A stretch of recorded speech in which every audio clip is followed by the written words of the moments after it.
बिस्मिल्लाहिर्रहमानिर्रहीम। स्टूडेंट्स, हमारे सामने नंबर 37 MCQs है। पेपर 2008 का है। Diagram 1 shows a potential divider circuits containing the 200 ohm resistors. One of the resistor is change to the 90 ohm as shown in the diagram 2। अच्छा जी, ये आपके सामने कहा जा रहा है how does the reading on the volt meter changes when this is done. अच्छा, हो ये रहा है कि पहले 100 ओम के दो रेजिस्टर्स लगे हुए हैं और उसकी वजह से यकीनी तौर पे जो वोल्ट है वो दो जगह पे डिवाइड हो जाएगा। मैं आपसे एक मिसाल के तौर पे एक बहुत सिंपल सी बात करता हूँ और मैं ये कहता हूँ, मान लेते हैं कि कोई वोल्ट की कोई भी वैल्यू ज़ूम कर लें, लेट सपोज 10 वोल्ट्स कहते हैं, यहाँ पे 10 वोल्ट है। अब अगर ये 10 वोल्ट है ना और ये दो रजिस्टर्स लगे हुए हैं तो हाफ वोल्ट्स दोनों को मिलेंगे, यानी कि इसको मिलेगा 5 वोल्ट और इसको भी मिलेगा 5 वोल्ट। ठीक हो गया जी। याद रखिएगा गाइस, जहाँ पे रेजिस्टेंस वैसे ज़्यादा होती है वहाँ पे वोल्ट ज़्यादा चाहिए होता है, क्योंकि वोल्ट एनर्जी है, एनर्जी ऑफ 1 कूलम चार्ज। तो जहाँ रेजिस्टेंस ज़्यादा होगी वहाँ पे चार्जेस को पास करने के लिए, उस रेजिस्टेंस पे ओवरकम करने के लिए, उसमें से गुजरने के लिए उनको ज़्यादा एनर्जी की ज़रूरत होती है।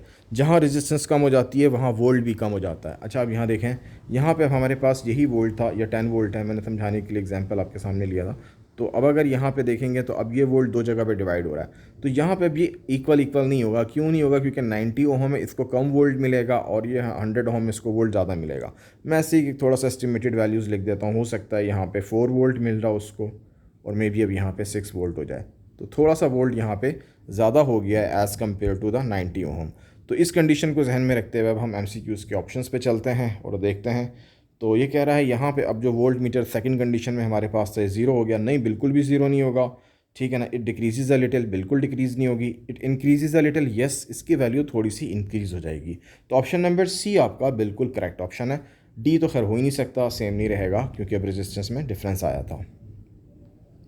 ठीक है जी, तो सी ऑप्शन आपका बिल्कुल करेक्ट है। नंबर डी में देखते हैं, what is a beta particle. तो बीटा पार्टिकल होते हैं fast moving electrons.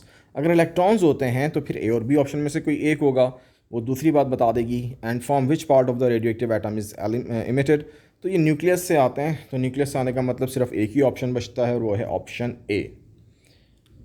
39, a sample of the radioactive uranium has a mass 1 ग्राम।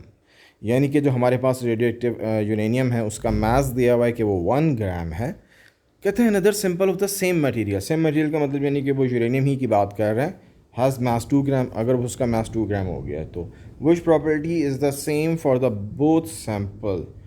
अब ज़रा गौर से देखिएगा, कौन सी प्रॉपर्टी सेम होती है? The amount of the radiation emitted पर सेकेंड। जहाँ पे मास ज़्यादा है उसमें एटम भी ज़्यादा होंगे और वो रेज भी ज़्यादा इमिट कर रहे होंगे, तो ये तो सेम नहीं हो सकती। हाफ़ लाइफ अलबत्ता दोनों की सेम हो सकती है, बिल्कुल सही है, क्योंकि हाफ़ लाइफ वो टाइम होता है जिसमें कोई भी रेडियो एक्टिव एलिमेंट्स की क्वांटिटी 1/2 हो जाती है। तो ये टाइम तो दोनों के लिए सेम ही होगा, चाहे वो 100 मास 1 ग्राम हो, चाहे वो 2 ग्राम हो, चाहे वो 3 ग्राम हो, what ever. Number of the uranium atom ज़्यादा होंगे, जहाँ मास ज़्यादा है वो भी सेम नहीं हो सकते, और वॉल्यूम तो ऑब्वियसली जहाँ मास ज़्यादा है उसका वॉल्यूम भी ज़्यादा होगा। तो सिर्फ बी ऑप्शन आपका यहाँ पे करेक्ट है हमारे पास, कि आपके लिए जो यहाँ पे बी ऑप्शन है बता रहा है कि हाफ़ लाइफ है दोनों में सेम होगी और होनी भी चाहिए। ठीक है ना। मिसाल के तौर पे मैं ऐसे ही कह रहा हूँ, जैसे यूरेनियम की हाफ़ लाइफ मान लें कि आपके पास फॉर एग्जांपल अगर 4 डेज़ है, तो 1 मास ग्राम की भी जो मास 1 ग्राम है उसकी भी 4 डेज़ होगी, और जो मास 2 ग्राम है उसकी भी 4 डेज़ होगी। दोनों के लिए 4 डेज़ ही होगी। ठीक है, यानी कि 4 डेज़ का मतलब है 1 ग्राम 4 डेज़ के बाद आधा हो जाएगा 0.5 ग्राम, और 2 ग्राम का मास वो भी 4 डेज़ के बाद आधा हो जाएगा, यानी 1 ग्राम। आई होप ये क्लियर हो गया होगा। नेक्स्ट और लास्ट MCQs की तरफ आ जाते हैं। A particular nucleus has the symbol chlorine. और क्लोरीन का सिंबल है, देखें जी, नीचे आपके प्रोटॉन नंबर होते हैं और ऊपर होते हैं न्यूक्लियन नंबर, यानी कि सम ऑफ प्रोटॉन एंड न्यूट्रॉन। तो इससे आपको पता चल जाएगा कि जो नीचे 17 लिखा हुआ है ये है प्रोटॉन नंबर, तो आपका प्रोटॉन है 17। ऊपर न्यूक्लियन नंबर होता है, तो इसको माइनस कर दें 37 में से 17 को, क्योंकि 37 basically the sum of the proton and neutron, ये दोनों का सम होता है, प्रोटॉन का और न्यूट्रॉन का। तो न्यूट्रॉन निकालने हो ना अगर आपने, तो 37 में से 17 माइनस कर दें तो न्यूट्रॉन भी मिल जाएंगे। तो वो न्यूट्रॉन कितने आएंगे? 20 आएंगे। और अगर मैं कहूँ इलेक्ट्रॉन कितने हैं इसमें, तो वो प्रोटॉन्स के इक्वल होते हैं 17। अब इस चीज़ को जहन में रखते हुए आप इसके सारे MCQs देख लें। देर आर द 17 न्यूट्रॉन्स, बिल्कुल भी नहीं आपके सामने लिखे हुए 20 न्यूट्रॉन्स हैं। 17 प्रोटॉन्स, बिल्कुल यही ऑप्शन है। सी तो पॉसिबल ही नहीं हो सकता और डी भी पॉसिबल नहीं हो सकता। ठीक हो गया जी, क्योंकि 37 न्यूट्रॉन या 37 इलेक्ट्रॉन तो उसमें है ही नहीं। आई होप गाइज ये आपको क्लियर हो गया होगा। Thank you so nice of you.